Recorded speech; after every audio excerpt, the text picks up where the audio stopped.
Vamos a comenzar hablando del corazón con su principal función, que va a ser el bombeo de la sangre hacia todo nuestro organismo por medio de dos circulaciones: es la circulación pulmonar y la circulación sistemática, que vamos a explicar en unos instantes. Para hablar de su ubicación, vamos a saber que va a estar en el mediastino, a la izquierda de la línea media, encima del diafragma, por encima del diafragma, sujeto entre los bordes medial e inferior a los pulmones, y está alojado detrás del esternón y las partes contiguas de los cartílagos costales y del cartílago costal específico del tercero al sexto. El corazón adulto aproximadamente mide 12 centímetros de longitud, 8 centímetros de anchura y 6 centímetros del diámetro anteroposterior. Para hablar un poco de la anatomía del corazón, sabemos que el precordio es el área sobre el corazón. La base va a ser la porción superior más ancha y la punta o ápex es el vértice más estrecho. En una persona alta y de complexión delgada, el corazón va a tender a colgar verticalmente en una posición central, y en una persona que es un poco baja, el corazón tiende a recostarse más a la izquierda y más horizontalmente. En su estructura vamos a hablar del pericardio, y es que el pericardio va a ser un saco resistente, fibroso y de doble pared. Este va a recubrir y proteger el corazón.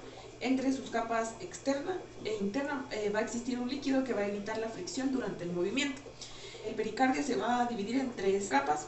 Es el epicardio, que va a ser la capa más muscular, es externa y cubre la superficie del corazón. Se va a encontrar en esta parte, es la capa más externa, y se va a extender hacia los grandes vasos que recubren los vasos arteriales que podemos ver aquí. De ahí seguimos con la capa intermedia, que va a ser el miocardio. Esta capa va a ser gruesa, va a ser muscular media y va a ser la responsable de la acción del bombeo de la sangre, que se encuentra más o menos por acá. Es la capa intermedia. Ahora, la capa más interna va a ser el endocardio. Esta capa reviste las cavidades del corazón y va a cubrir las válvulas cardíacas y los pequeños músculos que son asociados a la apertura y el cierre de las válvulas. Para la explicación, una mejor explicación de la estructura del corazón, vamos a ver que está estructurado o está dividido en 4 cavidades.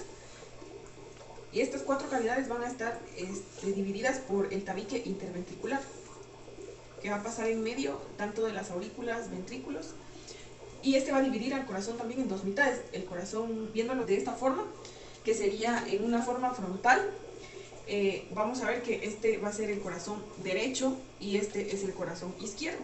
Entonces el tabique interventricular va a dividir el corazón en esas 2 mitades. Las aurículas y los ventrículos van a formar, va a haber una aurícula derecha y una aurícula izquierda, como también un ventrículo derecho y un ventrículo izquierdo.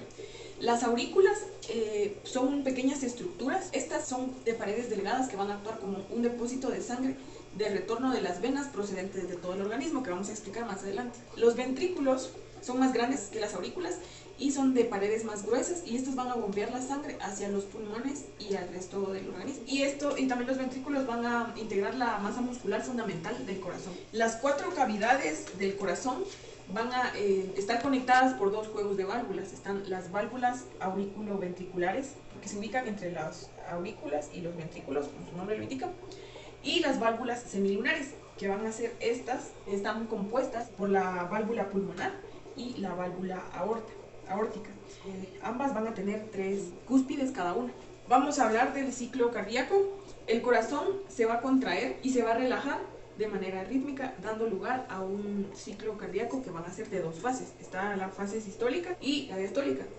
En la fase sistólica, los ventrículos se van a contraer, que serían estos, y van a provocar la salida de la sangre. Eso va a causar una eyección de la sangre desde los ventrículos hasta las diferentes válvulas. En el caso de la diástole, va a haber un llenado de sangre que se va a mover desde las aurículas hacia los ventrículos. Y entonces en la diástole el corazón se va a relajar, y esto va a permitir que las cámaras cardíacas sean llenadas con sangre que va a venir de las venas pulmonares y también de las venas cavas. Entonces, para dar inicio a la circulación cardíaca, va a comenzar con la llegada de sangre venosa que va a entrar al corazón, específicamente a la aurícula derecha, por medio de las venas cavas, la vena cava superior y también como de la vena cava inferior. Luego la sangre va a pasar por medio de la válvula tricúspide al ventrículo derecho. Aquí se va a producir un llenado de sangre, y cuando este ejerce suficiente presión va a poder abrir la válvula pulmonar, y la sangre va a integrar las arterias pulmonares izquierdas, tanto izquierdas como derechas, y se van a encargar estas arterias de llevar la sangre que viene poco oxigenada a los pulmones para su oxigenación, y luego la sangre va a ingresar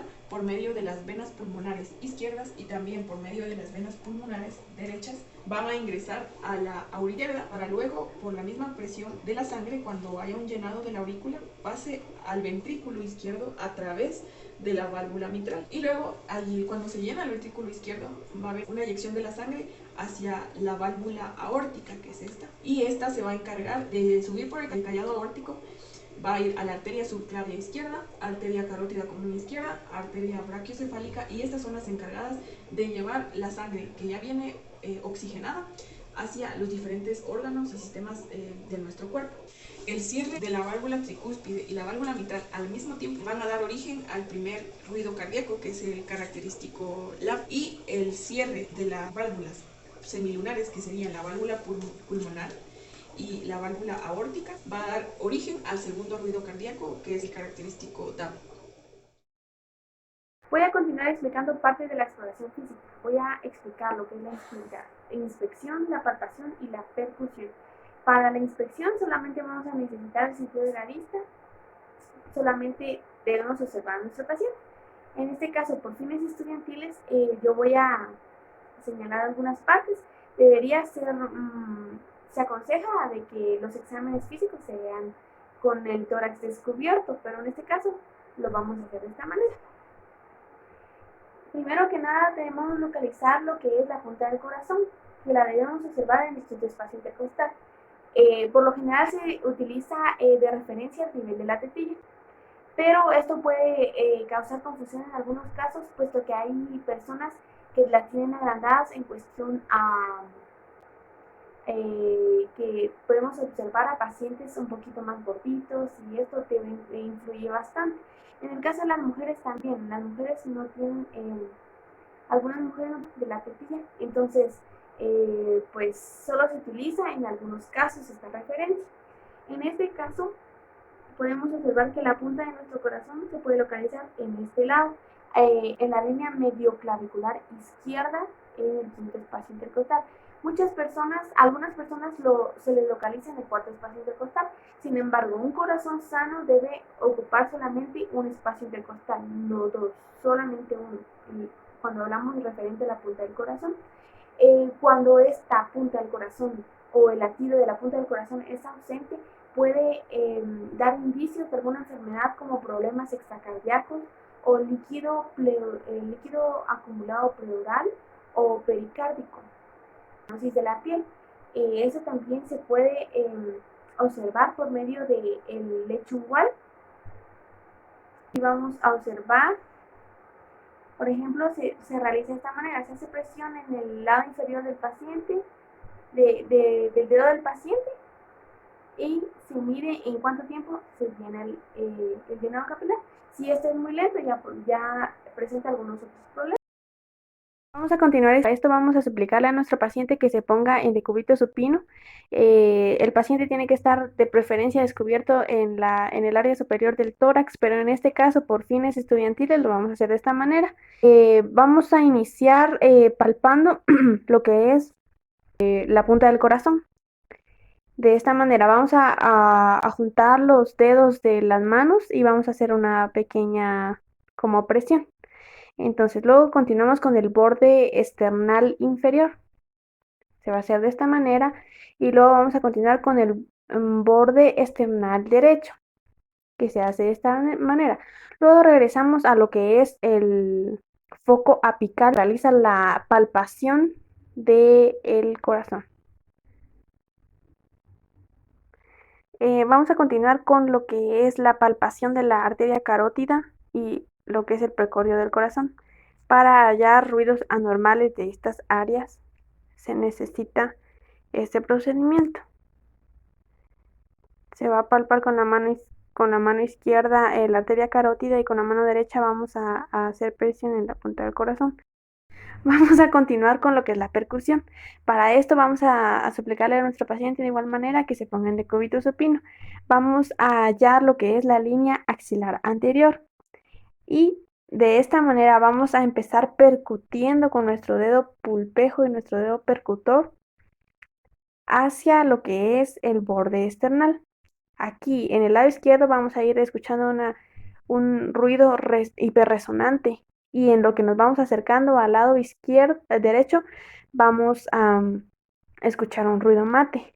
Aquí lo que hicimos fue medir el espacio que hay entre los y luego vamos a pasar al borde external derecho. Aquí se puede auscultar o percibir un ruido más mate.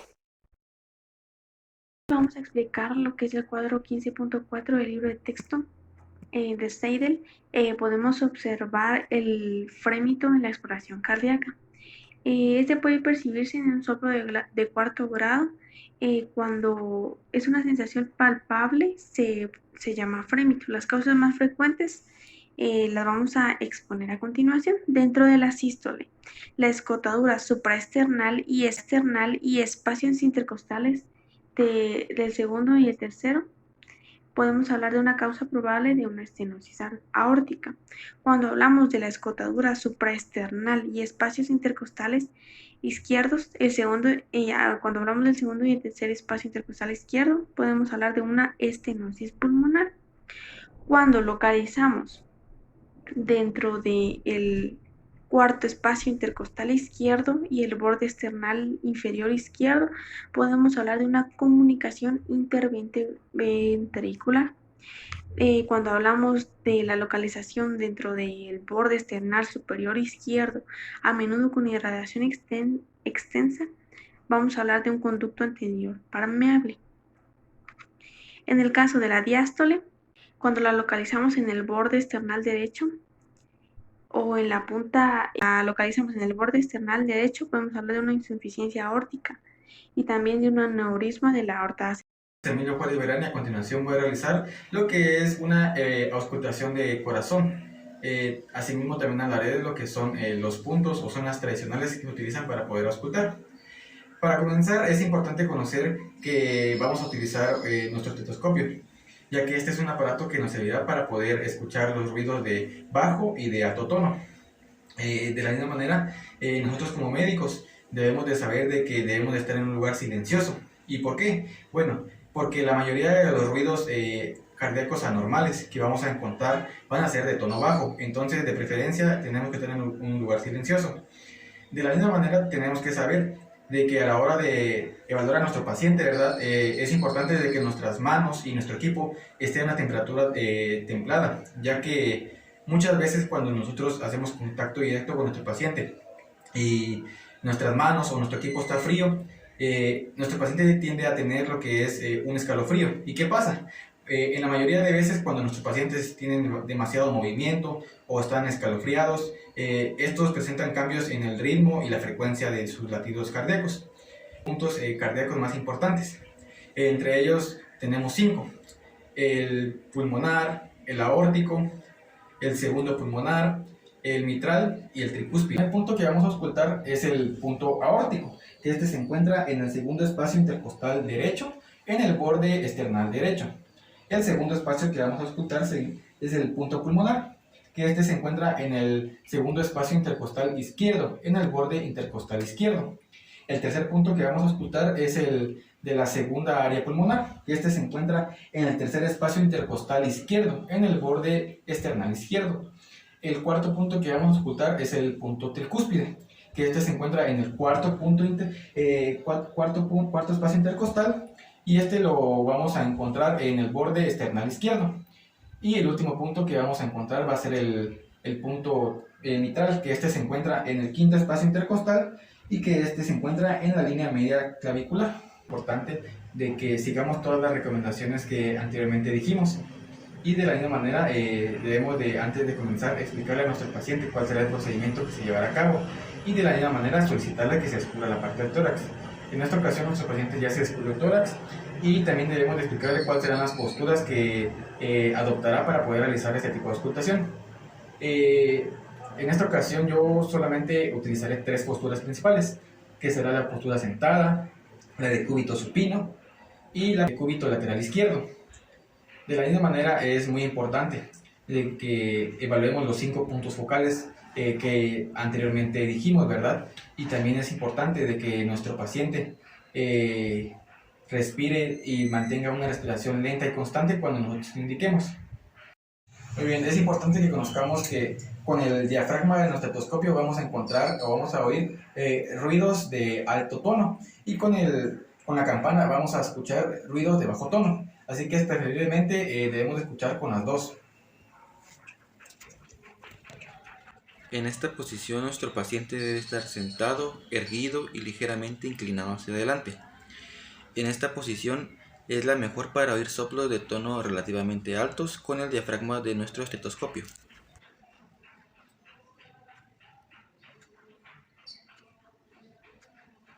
En esta posición es importante que nuestro paciente se encuentre sumamente en decúbito supino, y esta nos sirve para auscultar las 5 áreas del corazón.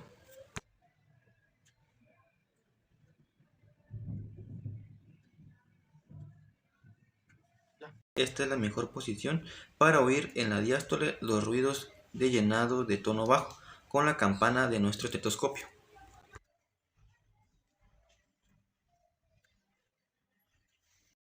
Ruidos cardíacos básicos, iniciando con que existen 4 ruidos cardíacos conocidos. El primer ruido es de tono bajo, timbre suave y larga duración, conocido como loop, por el cierre de las válvulas mitral y la tricúspide, conocidas como auriculoventriculares también, durante la sístole ventricular. También se percibe mejora en la región de la punta del corazón, es decir, por acá. Pasamos al segundo ruido, que es breve y de tonalidad aguda, conocido como dup. Juntos hacen el dup-dup, conocido en los ruidos cardíacos normales. También podemos decir que coincide con la diástole ventricular y el cierre de las válvulas sigmoideas, aórticas y pulmonares. Es intenso en la región de la base del foco pulmonar en jóvenes y el foco aórtico en adultos y ancianos a la hora de la auscultación. El tercer ruido es sordo y de tono bajo, semejante al eco apagado del segundo, es decir, este.